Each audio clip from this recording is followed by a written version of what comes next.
نے حکم فرمایا واستغفر اللہ، استغفار کرو. ہمارے اکابر یہ معمول بتاتے ہیں روزانہ، استغفر اللہ ربی من کل ذنب واتوب الیہ. اس کو دن میں کم از کم 100 مرتبہ صبح، 100 مرتبہ شام. زیادہ وقت ہو تو 200 مرتبہ بھی پڑھ سکتے ہیں. مگر جب پڑھ رہے ہوں تو ذرا اپنے گناہوں پر ندامت بھی دل میں محسوس کریں. یہ نہ ہو کہ زبان پہ استغفار چل رہا ہے اور دل میں گناہوں کے خیال چل رہے ہیں. رابعہ بصریہ رحمۃ اللہ علیہ فرماتی تھی استغفارنا یحتاج الی استغفار، کہ ہم ایسا استغفار کرتے ہیں کہ اس کے اوپر ہمیں استغفار کرنے کی ضرورت. سبح برکف توبہ برلب، دل پر از لطف گناہ. ہاتھ میں تسبیح، زبان پہ توبہ اور دل گناہ کی لذت میں پڑا ہوا ہے. معصیت را خن میں آیت بر استغفار ماں، میرے استغفار کے اوپر تو گناہ بھی کھڑا ہنس رہا ہے. تو ایسا استغفار نہ ہو. صحیح ندامت کے ساتھ ہم استغفار پڑھیں تو اللہ تعالیٰ کی رحمت برسے گی. دلیل قرآن عظیم الشان، بات پکی. اللہ رب العزت شاد فرماتے ہیں لولا تستغفرون اللہ لعلکم ترحمون، قرآن کی آیت. اگر یہ استغفار کرتے تو کیا ہوتا؟ اللہ تعالیٰ رحمت برساتے. تو اس کا مطلب ہے یہ گارنٹیڈ بات ہے کہ استغفار کرنے سے اللہ تعالیٰ کی رحمت برستی ہے، انسان کے روح کو غذا ملتی ہے. پھر تیسری چیز جس سے کہ اللہ تعالیٰ کی طرف سے رحمت اترتی ہے، درود شریف کا پڑھنا. حدیث مبارکہ میں آتا ہے جو شخص ایک دفعہ درود شریف پڑھتا ہے اللہ تعالیٰ 10 رحمتیں اتارتے ہیں. تو 10 رحمتوں کا اترنا اس بات کی دلیل کہ روح کو غذا ملتی ہے، نور اترتا ہے انسان کے اوپر. ہمارے مشائخ نے فرمایا کہ 100 مرتبہ صبح اور 100 مرتبہ شام، کم از کم اتنا تو درود شریف ضروری پڑھ لیں. ایک صحابی رضی اللہ عنہ پوچھتے ہیں اللہ کے نبی صلی اللہ علیہ وسلم میں کتنا درود شریف پڑھوں؟ فرمایا زیادہ پڑھ، چوتھائی حصہ. زیادہ پڑھو گے تو فائدہ زیادہ. اللہ کے نبی صلی اللہ علیہ وسلم آدھا حصہ، بھائی زیادہ پڑھو گے تو زیادہ فائدہ. 3 حصے. فرمایا اور زیادہ تو 4 حصے. جب انہوں نے کہا کہ میں پورا وقت درود شریف پڑھنے میں لگا دوں گا، نبی اسلام نے فرمایا اذن یغفر لک ذنبک، تیرے گناہوں کو بخش دیا جائے گا اور تیرے غموں کو تیرے سر سے اتار دیا جائے. تو درود شریف کے پڑھنے سے اللہ تعالیٰ گناہوں کو معاف کرتے ہیں اور دھو دیتے ہیں. صدیق اکبر اللہ عنہ فرمایا کرتے تھے کہ ٹھنڈا پانی آگ کو اتنا جلدی نہیں بجھاتا جتنا جلدی درود شریف کا پڑھنا انسان کے دلوں کی ظلمت کو مٹا دیتا ہے. سیدنا علی رضی اللہ عنہ فرمایا کرتے تھے کہ اگر اللہ تعالیٰ اور اس کے رسول صلی اللہ علیہ وسلم نے تسبیح، تکبیر، تحمید، تحلیل ان کے فضائل نہ بتائے ہوتے تو میں اپنا پورا وقت درود شریف کے پڑھنے میں گزار دیتا. تو ہم بھی درود شریف پڑھیں کم از کم 100 مرتبہ صبح اور 1 مرتبہ شام. اس سے کیا ہوگا کہ دل کو غذا پہنچ جائے. چوتھی چیز اللہ کا ذکر کرنا، ذکر لسانی یا ذکر قلبی جیسا بھی معمول ہو. ذکر کے کرنے سے اللہ تعالیٰ کی رحمت اترتی ہے. اور حدیث پاک سے دلیل نزلت علیہم السکینہ، ان کو رحمت ڈھانپ لیتی ہے. ملائکہ آ جاتے ہیں ان کے اوپر جہاں لوگ مل بیٹھتے ہیں مختلف جگہوں سے آئے ہوئے اللہ کو یاد کرنے کے لیے. تو ذکر کرنے سے سکینہ کا نازل ہونا بھی اس بات کی دلیل کہ انسان کے دل کو غذا ملتی ہے. ذکر سے ذات کی محبت بھی پیدا ہوتی ہے. جتنا جس چیز کا تذکرہ زیادہ کریں اتنا اس سے محبت ہوتی ہے. تو کثرت ذکر کا حکم اس لیے کہ اس سے اللہ رب العزت کی محبت انسان کے دل میں پڑتی. یہ نغمہ فصل گلو لالا کا نہیں پابند، بہار ہو کے خزاں لا الہ الا اللہ. ہمیشہ ذکر کرنا ہے، ہر وقت کرنا. موسموں کے بدلنے کا اس پہ اثر نہیں ہوتا. اس لیے ہمارے اکابر صبح شام کا کچھ وقت تھا جس میں تنہائی میں بیٹھ کے اللہ کا ذکر کثرت کے ساتھ کیا کرے. پھر 5ویں چیز جس سے کہ انسان کے اوپر رحمت اترتی ہے وہ ہے اتباع سنت. جتنا ہر عمل سنت کے مطابق ہوتا جائے گا اتنا اللہ کی رحمت ہم پہ برستی جائے. جتنا ہر عمل سنت کے مطابق. اس لیے ہمارے سلسلہ آگیا نقشبندیہ میں بیعت ہونے کے بعد پہلا کام یہی بتاتے ہیں، ہر کام کو سنت کے مطابق کریں. سر کے بالوں سے لے کے پاؤں کے ناخنوں تک اپنے آپ کو سنت کے مطابق ڈھال دیں. کیوں؟ ایک تو اجر ہے، ایک قرب ہے، اللہ کی محبوبیت ملتی ہے، اور تیسرا یہ چیز انسان کے روح کی غذا بھی ہے. دلیل قرآن عظیم الشان میں سے ارشاد فرمایا اطیعوا اللہ والرسول لعلکم ترحمون. اللہ اور اس کے رسول کی اطاعت کرو تو کیا ہوگا؟ تمہارے اوپر رحمت برسے گی۔ تو اتباع سنت سے بھی انسان پر رحمت برستی ہے۔ پھر چھٹی چیز اہل اللہ کی صحبت اختیار کرنا۔ قرآن مجید میں تو حکم دیا گیا یا ایھا الذین آمنوا اتقوا اللہ وکونوا مع الصادقین، یہ کونوا حکم ہے، اور حدیث پاک میں بھی حکم دیا گیا۔ نبی علیہ السلام نے ارشاد فرمایا علیکم بمجالسۃ العلماء واستماع کلام الحکماء فإن اللہ تعالی یحیی القلب المیت بنور الحکمہ کما یحیی الارض المیت بماء المطر، کہ جس طرح بارش کے اترنے سے اللہ مردہ زمین کو زندہ کر دیتے ہیں، اسی طرح اہل اللہ کی حکمت بھری باتوں سے اللہ دلوں کو زندہ فرماتا۔ تو دلوں کو غذا کا ملنا حدیث سے ثابت، اسی لیے تو فرمایا کہ انسان کہیں نہ کہیں اپنا تعلق جوڑے۔ مجدد ثانی رحمۃ اللہ فرماتے ہیں کہ ان مشائخ کی نظر شفا اور ان کا کلام کیمیا ہے، ان کا کلام کیمیا اور ان کی نظر شفا ہے۔ یہ 10 اسباب ہمیں زبانی یاد ہونے چاہیے تاکہ ہم ان کے ذریعے سے اپنے گناہوں کی بخشش کا بندوبست کر لیں۔ سب سے پہلا سبب استغفار۔ استغفار کہتے ہیں کہ اپنے گزرے ہوئے گناہوں پر نادم ہونا۔ شریعت نے کہا الندم توبۃ، ندامت یہ توبہ ہے، اور حدیث مبارکہ میں ہے کہ قیامت کے دن سب سے زیادہ خوش انسان وہ ہوگا من وجد فی صحیفتہ استغفارا کثیرا، جس کے نام اعمال میں کثرت کے ساتھ استغفار لکھا ہوا ہوگا۔ تو ہمیں کثرت سے استغفار پڑھنا چاہیے۔ چنانچہ ایک شخص حضرت حسن اللہ عنہ کے پاس آیا، حضرت بہت گناہگار ہوں، کوئی عمل بتائیں۔ فرمایا استغفار پڑھو۔ ایک اور آدمی آیا، حضرت بارش نہیں ہو رہی، کوئی عمل بتائیں۔ فرمایا استغفار پڑھو۔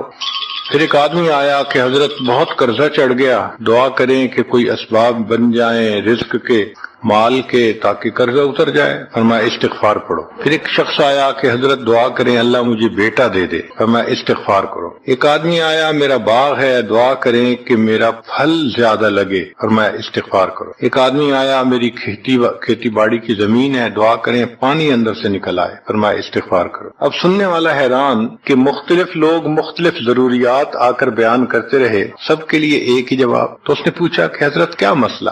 تو فرمایا کہ دیکھو یہ جواب میں نے اپنی طرف سے نہیں دیا، قرآن مجید سے دیا ہے۔ اللہ تعالیٰ ارشاد فرماتے ہیں قرآن مجید میں فَقُلْتُ اسْتَغْفِرُوا رَبَّكُمْ إِنَّهُ كَانَ غَفَّارًا۔ تو سب سے پہلے استغفار کرنے سے گناہوں کی بخشش ہوتی ہے۔ يُرْسِلِ السَّمَاءَ عَلَيْكُمْ مِدْرَارًا، تمہارے اوپر اللہ بارشیں برسائے گا۔ وَيُمْدِدْكُمْ بِأَمْوَالٍ، اللہ مال کے ذریعے تمہاری مدد کرے گا۔ وَبَنِينَ، اور بیٹوں کے ذریعے مدد کرے گا۔ وَيَجْعَلْ لَكُمْ جَنَّاتٍ، اور اللہ تعالیٰ تمہیں درختوں پہ پھل زیادہ عطا کرے گا۔ وَيَجْعَلْ لَكُمْ أَنْهَارًا، اور اللہ تعالیٰ تمہارے لیے زمین سے چشمے جاری فرما دے گا۔ آپ اگر غور کریں تو ہماری روزمرہ کی جو پریشانیاں ہیں وہ انہی میں سے ہیں۔ کوئی بیٹے کے لیے پریشان، کوئی کاروبار کے لیے پریشان، کوئی قرضوں کی وجہ سے پریشان۔ اس کا مطلب یہ ہے کہ اگر ہم استغفار کرنے کی عادت ڈال لیں تو ہمیں کسی اور عمل کی ضرورت ہی نہیں ہے، اور یہ عمل قرآن مجید میں بتایا گیا ہے، یہ پروردگار عالم کا کلام ہے۔ ہم استغفار کم کرتے ہیں، کم از کم 100 مرتبہ صبح اور شام استغفار کا کرنا معمول بنا لینا چاہیے۔ آپ لوگ ڈرائیو کرتے ہیں اپنے دفتر جاتے ہوئے تو راستے میں جو آدھا گھنٹہ لگتا ہے اس میں کیا کرنا ہوتا ہے؟ بعض لوگ نعت سن لیتے ہیں، تلاوت سن لیتے ہیں، وہ بھی عبادت ہے، لیکن اس سے زیادہ بہتر یہ ہے کہ انسان خود پڑھے کچھ۔ تو اگر اس دوران آپ استغفر اللہ ہی پڑھتے رہیں تو سینکڑوں دفعہ استغفار نامہ اعمال میں لکھا جائے گا، اور اگر پورا پڑھ لیں استغفر اللہ ربی من کل ذنب واتوب الیہ تو یہ سونے پہ سہاگے والی بات ہے۔ تو اپنے ٹائمنگز کو ایسے ایڈجسٹ کریں کہ اس میں درود استغفار کثرت کے ساتھ آپ پڑھ سکیں، کیونکہ حدیث پاک میں یہ فرمانا کہ قیامت کے دن وہ بندہ بہت خوش ہوگا جس کے نام اعمال میں استغفار زیادہ ہوگا۔ دوسرا سبب ہے توبہ۔ توبہ اور استغفار بہت قریب ہیں، ان میں لائن آف ڈیمارکیشن ڈالنا تھوڑا ڈیفیکلٹ ہے، مگر علماء نے لکھا ہے کہ استغفار پچھلے گناہوں پہ ریپینٹنس کو کہتے ہیں، اور توبہ آئندہ گناہوں کو کمٹ نہ کرنا، اس کی کمٹمنٹ کرنا، عزم کرنا، اس کو کہتے ہیں۔ توبہ عزم جازم، ایک عہد کرنا کہ میں نے آج کے بعد گناہ نہیں کرنا، یہ توبہ کہلاتا ہے۔ تو گویا توبہ کا تعلق آئندہ گناہ نہ کرنا، استغفار کا تعلق پاسٹ کے ساتھ ہے کہ میں نے جو کیا برا کیا، اللہ بس میری غلطی کو پلیز معاف کر، اس کو استغفار کہتے ہیں۔ اور یہ استغفار کا حکم اللہ رب العزت نے اپنے حبیب صلی اللہ علیہ وسلم کو دیا، فسبح بحمد ربک واستغفرہ، حکم ہے، صیغہ ہے امر کا۔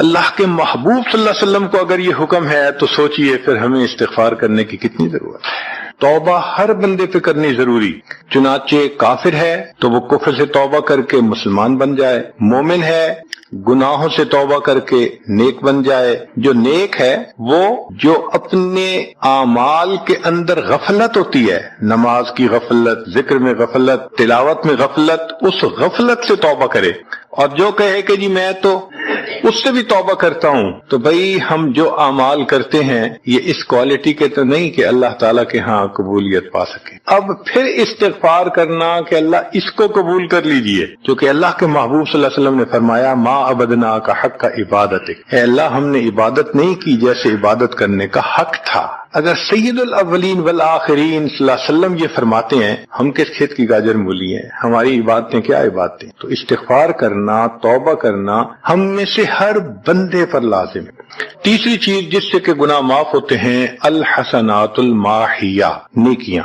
جو انسان نیک اعمال کرتا ہے تو گناہ دھل جاتے ہیں۔ نیک اعمال کی مثال صابن کی ہے، گناہوں کی مثال میل کی سی۔ صابن جتنا زیادہ لگتا ہے اتنا میل دھل جاتی ہے۔ ان الحسنات یذہبن السیئات، یہاں شیطان دھوکہ دیتا ہے۔ مثلا اگر کوئی بچہ تعلیم پا رہا ہے مگر کوئی گناہ بھی کرتا ہے، تیرے علم کا کیا فائدہ، گناہ تو چھوڑتا نہیں۔ بھائی اگر گناہ کرتے ہیں تو علم تو الٹا ان گناہوں کو دھوئے گا، وہ علم ہی چھڑوا دیتا ہے تاکہ دھونے کا مسئلہ ہی نہ رہے۔ اب عورت سوچے گی میں پردہ تو کرتی نہیں، نمازوں کا کیا فائدہ؟ یہ دھوکہ ہے شیطان کا۔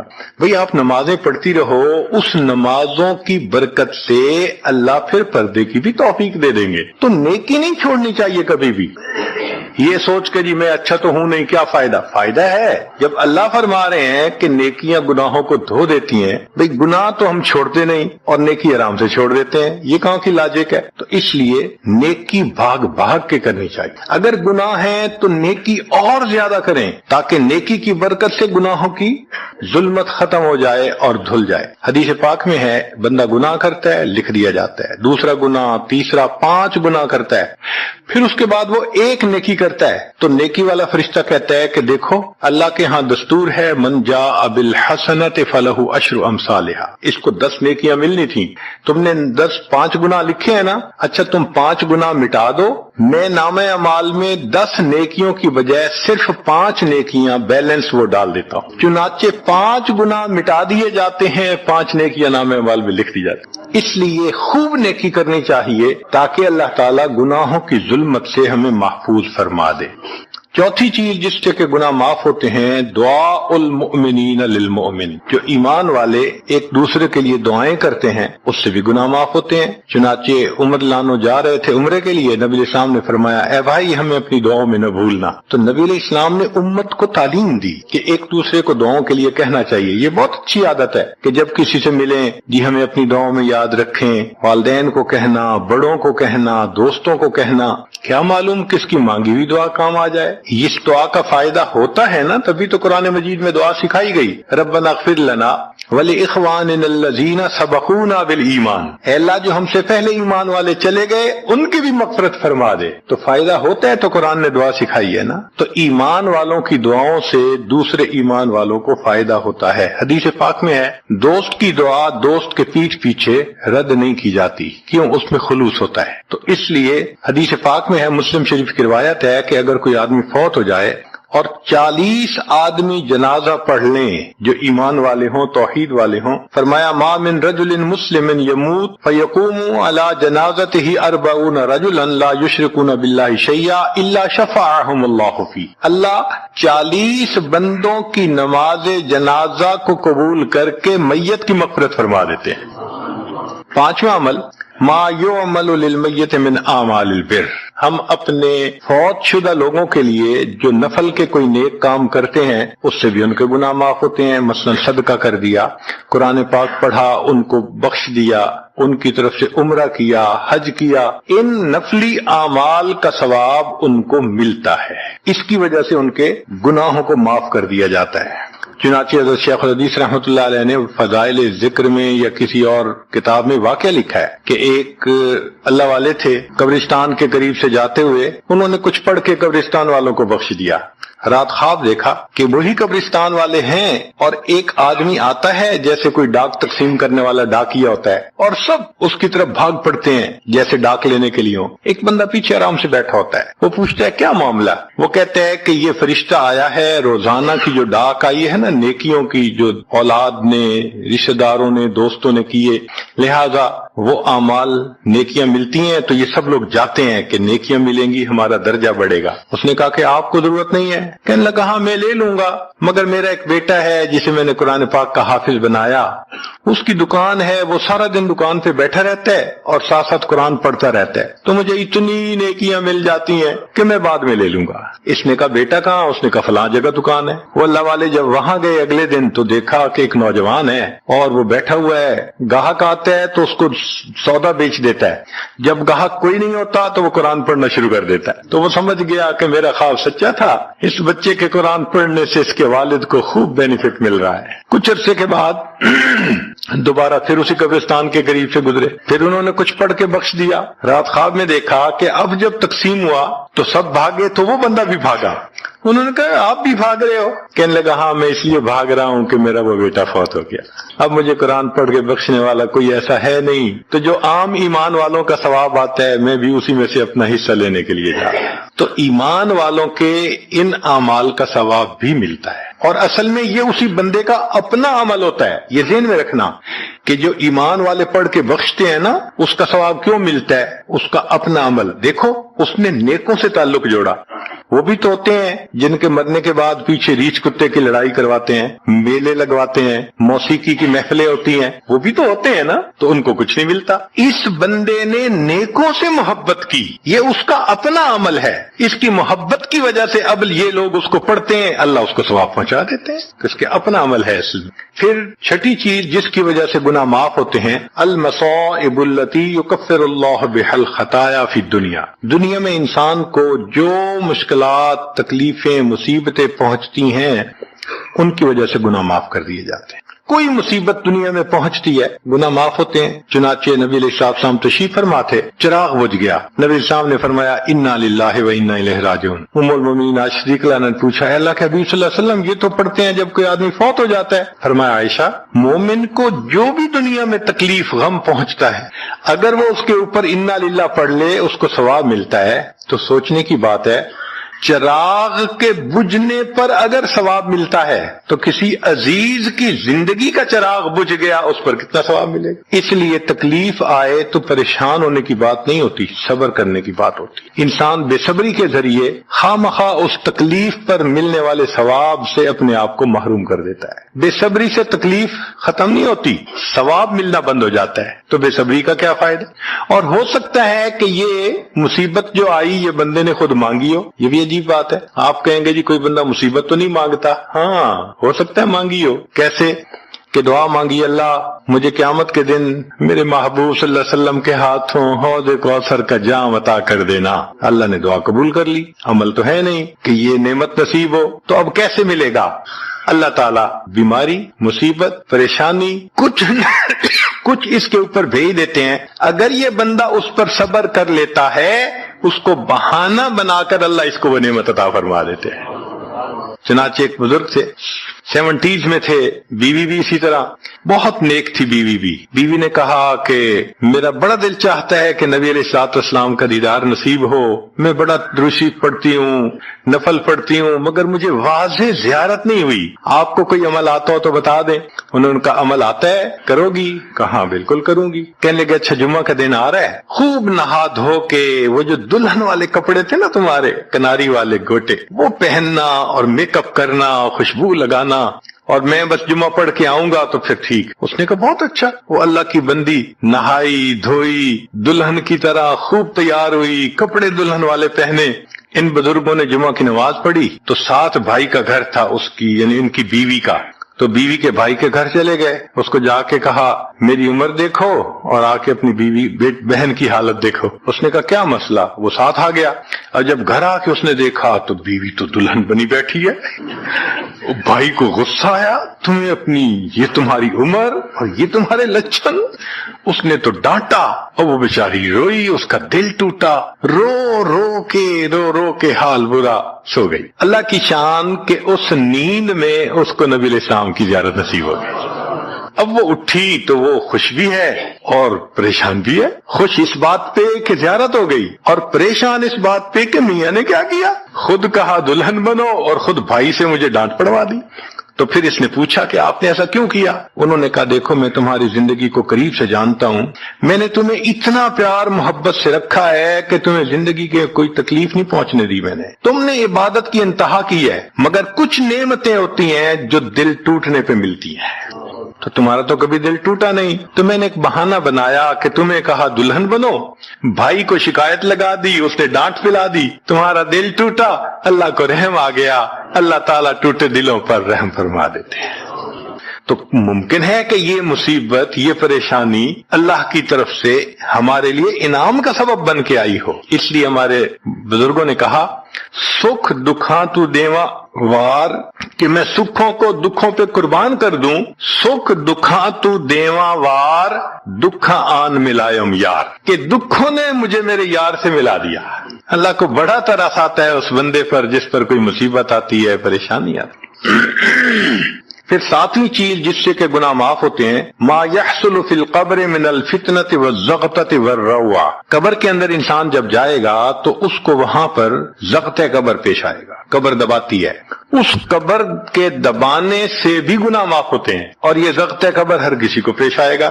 سعد لانو ایک صحابی ہیں, نبی علیہ السلام نے ان کا جنازہ پڑھایا اور اللہ کے محبوب صلی اللہ علیہ وسلم پنجوں کے بل چلنے لگے. تو صحابی نے پوچھا اے اللہ کے حبیب صلی اللہ علیہ وسلم آپ ایسے چل رہے ہیں؟ فرمایا سعد کی نماز جنازہ میں شرکت کے لیے اتنے فرشتے آسمان سے اتر آئے, مجھے پاؤں رکھنے کی جگہ نہیں مل رہی. پھر حدیث پاک میں آتا ہے کہ نبی علیہ السلام نے فرمایا سعد کی وفات پر اللہ کا عرش بھی 3 دن تک روتا رہا. جن کی وفات پہ اللہ کا عرش روئے, اللہ کے فرشتے جنازے میں اترے, کیسے اللہ کے مقبول بندے ہوں گے. پھر نبی علیہ السلام نے فرمایا سعد کو بھی ضغط قبر پیش آیا. تو اس کا مطلب یہ کہ یہ ضغط قبر تو پیش آنا ہی ہے, ہر کسی کو آنا ہے, کوئی بھی ہو. اب یہ عجیب سی بات ہے, مگر اس کو سمجھیں کہ کیوں پیش آنا ہے. آپ اگر کسی ریسٹورنٹ پہ جائیں اور جا کے سویٹ ڈش کھائیں یا کباب کھائیں تو بل پے کرنا پڑتا ہے نا. گروسری سٹور سے جا کے کوئی چیز لائیں بل پے کرنا پڑتا ہے نا, ہر چیز کا بل ہوتا ہے نا. اس دنیا میں انسان جو مزے لیتا ہے بھلے جائز صحیح, ان کی بھی ایک کاسٹ ہے اور وہ اسے پے کرنی پڑے, اور وہ کاسٹ ضغط قبر سے پے ہوگی. اس لیے جس کی زندگی غربت میں گزری ہوگی اس کا ضغط قبر بہت کم ہوگا, اور جس نے عیش آرام مزے سہولت انجوائے کیا کاسٹ تو دینی پڑے گی نا مان کے. تو ضغط قبر تو پیش آنا ہے. ہمارے والد صاحب بچپن میں دیکھتا تھا میں کہ بہت اچھا سالن بنا ہوتا تھا نا, تو اکثر وہ گلاس پانی کا اٹھاتے تھے اور ایک گھونٹ پانی ڈال دیتے. مجھے سمجھ نہیں آتی تھی یہ کیا کرتے ہیں. میں اکثر ان سے پوچھتا تھا ابو آپ ایسے کیوں کرتے ہیں, نہیں بتاتے تھے. جب ان کی وفات ہوئی تو بعد میں والدہ صاحبہ نے کہا کہ اصل میں وہ یہ کہا کرتے تھے کہ نفس میرا دشمن ہے, میں اس نفس کو لذتیں کیوں دوں. وہ لذیذ کھانے کے اوپر بھی ایک گھونٹ پانی ڈال کے اس کو کم مزے والا بنا لیا کرتے تھے, جائز لذتوں کو بھی کم کر لیتے تھے. ہمارا کیا حال ہوگا جو ناجائز لذتوں کے پیچھے بھاگتے پھرتے ہیں. تو یہ ضغط قبر مومن کو بھی پیش آتا ہے اور کافر کو بھی, مگر فرق ہے. کافر کو پیش آئے گا کہ حدیث پاک میں آتا ہے دائیں طرف کی پسلیاں بائیں طرف اور بائیں کی پسلیاں دائیں طرف, یوں پسلیاں توڑ کے رکھ دیں گے. اور مومن کو بھی ضغط قبر پیش آئے گا، مگر مومن کو ضغط قبر تکلیف نہیں دے گا اتنی اگر نیک ہوا۔ کیوں؟ اچھا آپ بتائیں، سر میں درد ہو تو آپ کہتے ہیں نا ذرا سر دبا دو، تو تکلیف ہوتی ہے یا راحت ملتی ہے؟ سر دبانے سے راحت ملتی ہے۔ جس طرح سر درد میں کوئی دبائے سر کو راحت ملتی ہے، ایسے ہی مومن کو ضغط قبر تو پیش آئے گا مگر مومن کے لیے راحت کا سبب ہوگا۔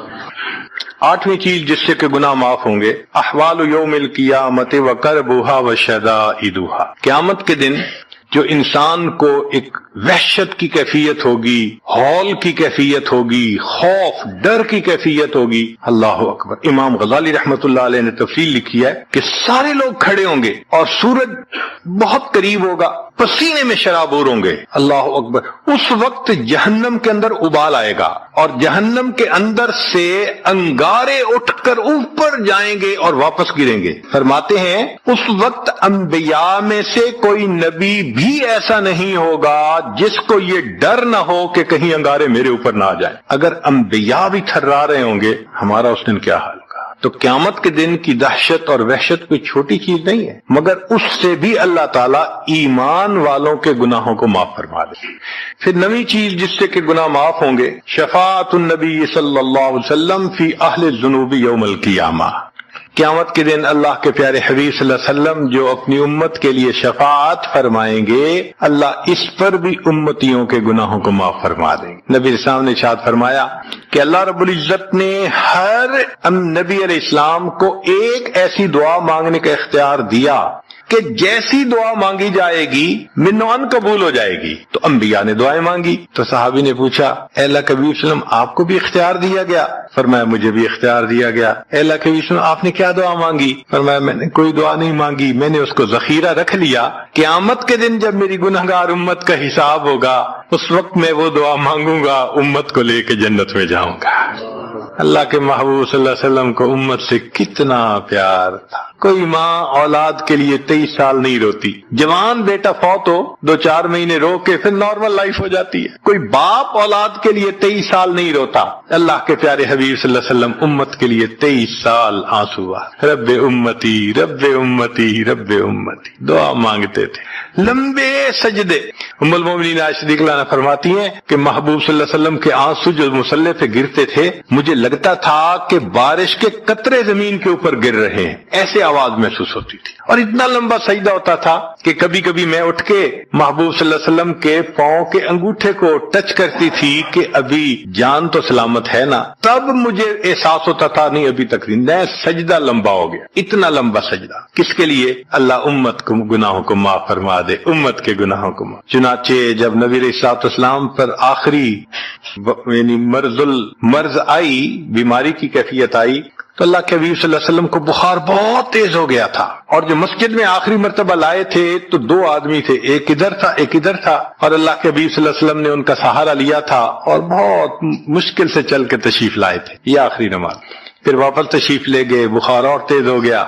سیدہ عائشہ صدیقہ عنہا فرماتی ہیں کہ میں نے اوپر کپڑا سا ڈال دیا، کپڑے کے اوپر سے مجھے گرمی محسوس ہو رہی تھی، میں نے پانی کا ایک پیالہ پیش کیا، اللہ کے حبیب صلی اللہ علیہ وسلم پانی کے پیالے میں ہاتھ مبارک ڈالتے تھے اور اپنے چہرے پہ لے رہے تھے، اور جسم تھا کہ جیسے کوئی گرم چیز میں سے گرمی نکل رہی ہوتی ہے، اس طرح وہ بخار سے دہک رہا۔ فرماتی ہیں کہ مجھے محسوس ہوا کہ یہ تو بہت تیز بخار ہے، کبھی ایسا نہیں دیکھا۔ تو میں نے پوچھا اے اللہ کے حبیب صلی اللہ علیہ وسلم بخار ایسا تو کبھی نہیں دیکھا، اتنا زیادہ تیز، اتنا زیادہ تیز۔ نبی علیہ السلام نے فرمایا عائشہ مومن کو سکرات موت کے وقت جو تکلیف ہوتی ہے اس پر بھی اس کے گناہ معاف ہوتے ہیں۔ میں نے اللہ سے یہ دعا مانگی تھی، اللہ جب میری سکرات کا وقت آئے تو مجھے تکلیف زیادہ دے دینا، اور اس کے بدلے اللہ میری امت کے گناہوں کو معاف فرما دینا۔ عائشہ یہ وہ سکرات ہے جس کی وجہ سے مجھے تکلیف بہت ہے، اللہ کے محبوب صلی اللہ علیہ وسلم کو اتنی تکلیف ہو رہی تھی۔ اتنے میں اطلاع ملی، دروازہ کھٹکھٹایا گیا، پوچھا کون؟ جواب ملا جبریل علیہ السلام اور اسرائیل علیہ السلام اجازت مانگتے ہیں آنے کی۔ نبی علیہ السلام نے فرمایا جبریل اندر آ جائیں، تو جبریل آئے۔ اے اللہ کے حبیب صلی اللہ علیہ وسلم اللہ نے آپ کو یاد فرمایا ہے؟ نبی علیہ السلام نے فرمایا جبریل اللہ تعالیٰ سے پوچھ کے یہ پہلے بتاؤ میرے بعد میری امت کا کیا حال ہوگا۔ پہلے پوچھ کے بتاؤ۔ جبریل علیہ السلام نے اللہ تعالیٰ سے پوچھا، رب کریم نے کہا، فرمایا میرے محبوب سے جا کر کہہ دو، اے محبوب آپ کے بعد آپ کی امت کو تنہا نہیں چھوڑیں گے۔ جب نبی علیہ السلام کو تسلی ہو گئی، محبوب نے فرمایا اچھا ملک الموت کو بھی اندر آنے۔ اللہ کے محبوب صلی اللہ علیہ وسلم کو امت سے ایسی محبت تھی، اللہ اکبر۔ چنانچہ حدیث پاک میں ہے کہ نبی علیہ السلام نے فرمایا خیرت بین ان یدخل نصف امتی الجنہ و بین شفاعہ، اللہ رب العزت نے مجھے چوائس دیا، اختیار دیا کہ اے میرے حبیب صلی اللہ علیہ وسلم آپ چاہیں تو آپ کی آدھی امت کو بلا حساب جنت بھیج دیں گے، اور آپ چاہیں تو جن کی آپ شفاعت کریں ان کو بھیجیں گے۔ نبی علیہ السلام فرماتے ہیں فاخترت شفاعہ، میں نے شفاعت کو چن لیا، لأنها اعم و اکثر، اس لیے کہ میری شفاعت پر آدھی سے زیادہ امت کے لوگ جنت میں چلے جائیں گے۔ اللہ اکبر۔ پوچھنے والے نے پوچھا اے اللہ کے حبیب صلی اللہ علیہ وسلم اترونها للمتقین، کیا آپ کی شفاعت نیکوں کے لیے ہوگی؟ فرمایا لا ولکنها للمذنبین الخطائین المتلوثین، نہیں میری شفاعت میرے امت کے گناہ گاروں کے لیے ہوگی۔ اللہ کے حبیب صلی اللہ علیہ وسلم کی شفاعت کا نصیب ہو جانا یہ بھی گناہوں کی بخشش کا سبب ہے، مگر شفاعت کس کو نصیب ہوگی اس کی بھی تفصیل سن لیجئے۔ کچھ لوگ ہوتے ہیں سنت کو دیکھتے ہیں ان کا دل خوش ہو جاتا ہے، وہ سنت رکھنے والے کو انکریج کرتے ہیں، اس کو مورل سپورٹ دیتے ہیں، نہیں تم نے اچھا کیا۔ اور کچھ وہ ہوتے ہیں کہ جو دیکھتے ہیں چہرے پہ سنت سجی، کیا ملا بن گئے، کیا تم نے چہرے پہ کر لیا۔ علماء نے لکھا جس نے سنت کو دیکھ کر ناگواری کا اظہار کیا اس نے اپنے آپ کو شفاعت سے محروم کر لیا۔ یہ نہیں ہے کہ ہم سنت کا مذاق بناتے پھریں اور ہمیں شفاعت نصیب ہوگی، نہیں، احترام ہو دل میں سنت کا۔ نبی علیہ الصلوۃ والسلام کی ایک ایک سنت پہ قربان ہو انسان، جب یوں محبت ہوگی تو پھر نبی علیہ الصلوۃ والسلام کی شفاعت بھی ان کے لیے ہوگی۔ 10واں سبب جس سے کہ گناہ معاف ہوں گے، رحمت اللہ وعفوہ ومغفرتہ بلا سبب من العباد۔ قیامت کے دن انبیاء کرام شفاعت کریں گے، بخشش ہوگی، پھر علماء کریں گے، شہداء کریں گے، پھر سب جنتی شفاعت کریں گے، حتیٰ کہ کوئی ایسا نہیں رہے گا کہ جو کسی اور کی شفاعت کرے، اور وہ لوگ جہنم میں ہوں گے کہ جن کا کوئی جنتی واقف ہی نہیں ہوگا۔ اللہ اکبر۔ سالوں وہ جہنم میں جلتے رہیں گے، جلتے رہیں گے، پھر ایک وقت آئے گا کہ ان میں سے جن کے دل میں تھوڑا سا بھی ایمان ہوگا نا، اگرچہ اس کی شفاعت کرنے والا کوئی نہیں ہوگا، ان کو بھی اللہ بخشنے کا سبب بنائیں گے۔ وہ کیسا ہوگا؟ حدیث پاک میں آتا ہے کہ یہ جو ایمان والے ہوں گے نا، ان کے اور کافروں اور مشرکین کے درمیان جو دیوار تھی نا آگ کی، اس کو ذرا ٹرانسپیرنٹ اللہ بنائیں گے، تو مشرکین دیکھیں گے اور کہیں گے ہم تو جل ہی رہے تھے، تم تو کلمہ پڑھتے تھے، تم بھی یہاں جل رہے ہو۔ تو وہ جب ان کو کلمے کا تانا دیں گے کہ تمہارا نام تو مسلمانوں والا تھا نا، تو اس وقت وہ جہنمی اللہ سے فریاد کریں گے اللہ تیری توحید کا تانا دیتے ہیں، کہاں گیا تمہارا خدا، تم بھی ہمارے ساتھ جل رہے ہو۔ جب وہ فریاد کریں گے اللہ تعالیٰ جبریل علیہ السلام کو فرمائیں گے جبرائیل جاؤ، جس کے دل میں ذرہ برابر بھی تمہیں ایمان نظر آتا ہے اس کو بھی جہنم سے نکالنا، ان کو بھی جہنم سے نکال دیا جائے۔ پھر اس کے بعد وہ بچیں گے کہ جن کا ذرہ ایمان بھی نہیں فرشتے کو نظر آئے گا، مگر اللہ فرمائیں گے انبیاء نے بھی شفاعت کر لی، شہداء نے بھی، علماء نے بھی، جنتیوں نے بھی، اب میں اپنی رحمت کا اظہار کرتا ہوں، میں بھی تو بندوں سے محبت کرتا ہوں۔ حدیث پاک میں ہے ثلاث حشیات، یوں کر کے اگر گندم ہونا اور انسان دونوں ہاتھوں کو ایسے کرے تو اس کو لپ کہتے ہیں، لپ بھرنا، تو اس میں ہزاروں چاول کے دانے آ سکتے ہیں۔ سوچئے اللہ رب العزت لپ